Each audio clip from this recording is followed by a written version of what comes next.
ಆಲ್ಮಟ್ಟಿ ಮತ್ತು ನಾರಾಯಣಪುರ ಡ್ಯಾಮ್ನಿಂದ,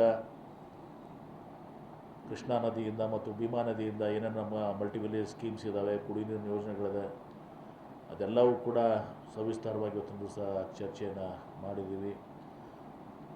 ಸೂಕ್ತವಾದಂಥ ಸೂಚನೆಗಳನ್ನು ಕೂಡ ಕೊಟ್ಟಿದ್ದೀವಿ. ಮಹಾರಾಷ್ಟ್ರದಿಂದ ಭೀಮಾ ನದಿಗೆ ಮತ್ತು ಕೃಷ್ಣಾ ನದಿಗೆ 2 TMC ನೀರನ್ನು ಕೇಳಬೇಕು ಅಂಥೇಳಿ ಈಗಾಗಲೇ ಮುಖ್ಯಮಂತ್ರಿಗಳು, ಹಿರಿಯ ಅಧಿಕಾರಿಗಳೆಲ್ಲನೂ ಕೂಡ ಅದ್ರ ಬಗ್ಗೆ ಮಾತನಾಡ್ತಾ ಇದ್ದಾರೆ. ಆದರೆ ಅಲ್ಲಿನೂ ಕೂಡ ಸ್ವಲ್ಪ ಸಮಸ್ಯೆಗಳು, ಯಾಕಂದರೆ ಮಳೆಗಾಲ ಇವತ್ತು ದಿವಸ ಎಲ್ಲಿನೂ ಕೂಡ ಆಗಿಲ್ಲ, ಮಳೆ ಎಲ್ಲಿನೂ ಕೂಡ ಆಗಿಲ್ಲ, ಇನ್ಫ್ಲೋಸ್ ಇಲ್ಲ. ಆಮೇಲೆ ಈಗ ಅಲ್ಲಿನೋ ಅಂಥೇಳಿ ಏನೊಂದು ಫ್ಯಾಕ್ಟ್ರಿ ಇವತ್ತೊಂದು ದಿವಸ ಸೈಂಟಿಸ್ಟು ವೆದರ್ ಫೋರ್ಕಾಸ್ಟ್ನವರು ಇದು ಮಾಡ್ತಾ ಇದ್ದಾರೆ. ಯಾಕಂದರೆ ಈಗಾಗಲೇ ಅದನ್ನು ನಮ್ಮ CEO ಋಷಿ ಅವರು ಸುದೀರ್ಘವಾಗಿ ಬ್ರೀಫ್ ಮಾಡಿದ್ದಾರೆ, ಯಾವ ರೀತಿ ಈ ಅಲ್ಲಿನೋ ಕ್ರಿಯೇಟ್ ಆಗುತ್ತೆ ಪ್ಯಾಸಿಫಿಕ್ ಓಷನ್ನಿಂದ. ಇವತ್ತು ನಮಗೆ ಏನೋ ಅಲ್ಲಿ ಟೆಂಪ್ರೇಚರ್ ಇವತ್ತು ದಿವಸ ವೇರಿಯೇಷನ್ಸ್ ಆಗ್ತದೆ, ಅದರಿಂದ ಇವತ್ತು ದಿವಸ ಈ ಎಲ್ಲ ಎಫೆಕ್ಟ್ಸು ನಮಗೆ ಆಗ್ತಾಯಿದೆ ಅಂತೇಳಿ ಕೂಡ ಹೇಳಿದ್ದಾರೆ. ಇದಾಗೂ IMD ಅವರು ಒಂದು ಪ್ರೊಡಿಕ್ಷನ್ ಮಾಡಿದರೆ ಬಹುಶಃ ಜುಲೈ 2nd ವೀಕ್ನಿಂದ ಒಂದು ಸ್ವಲ್ಪ ಮಳೆ ಬರ್ಬೋದು ಅಂತ ಒಂದು ಆಶೆಯನ್ನು ಇವತ್ತು ಕೂಡ ವ್ಯಕ್ತಪಡಿಸಿದ್ದಾರೆ. ಹೀಗಾಗಿ ಸಂಪೂರ್ಣವಾಗಿ ನಾವು ಎಲ್ಲ ಕಡೆ ಏನು ಡ್ಯಾಮ್ಸ್ನಲ್ಲಿ ನೀರಿದೆ, ಈ ಹೋದ ವರ್ಷ ಈಗ ಉದಾಹರಣೆಗಾಗಿ ಸುಮಾರು 58 TMC ನೀರಿತ್ತು ಇಲ್ಲಿ ಆಲ್ಮಟ್ಟಿ ಅಣೆಕಟ್ಟಿನಲ್ಲಿ.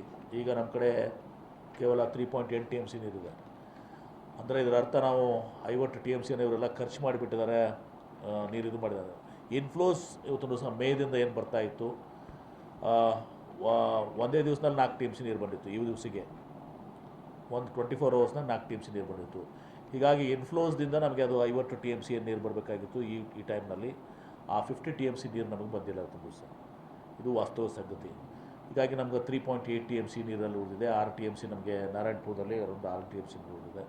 ಆ ನೀರನ್ನು ನಾವು ಮುಂದೆ ಇನ್ಫ್ಲೋಸ್ ಆಗಿ ಮುಂದೆ ಇದು ಆದಮೇಲೆ ಏನು ನಮ್ಮದು ಪೊಸಿಷನ್ ಬರ್ತದೆ, ಕಾಲಕ್ಕೂ ಅದನ್ನು ನಾವು ರಿವ್ಯೂ ಮಾಡಿ ಮುಂದೆ ಕೃಷಿಗಾಗಿ ನೀರು ಕೊಡುವಂಥದ್ದು ಎಲ್ಲನೂ ಕೂಡ ನಡೀತದೆ. ಅಲ್ಲಿವರೆಗೆ ನಾವು ಅನಿವಾರ್ಯ ಪರಿಸ್ಥಿತಿ, ಹೀಗಾಗಿ ನಾವು ಕುಡಿ ನೀರಿಗೆ ನಾವು ಕೊಡಬೇಕಾಗ್ತದೆ. ರೈತರು ಸ್ವಲ್ಪ ಅಸಮಾಧಾನಗೊಳ್ತಾರೆ, ಸ್ವಲ್ಪ ಅವ್ರಿಗೆ ಆಸೆ ಇರ್ತದೆ, ತಪ್ಪಲ್ಲ ಅದು ಹೊತ್ತು ದಿವಸ. ಆದರೆ ಈಗ ಕುಡಿ ನೀರು ಕೊಡದಿದ್ದರೆ ನಾವು ಭಾಳ ಇದಾಗ್ತದೆ. ನಾನಿವತ್ತು ಸಂಪೂರ್ಣವಾಗಿ ತಾವು ಕೂಡ ಅದನ್ನು ವೀಕ್ಷಿಸಿದಿರಿ.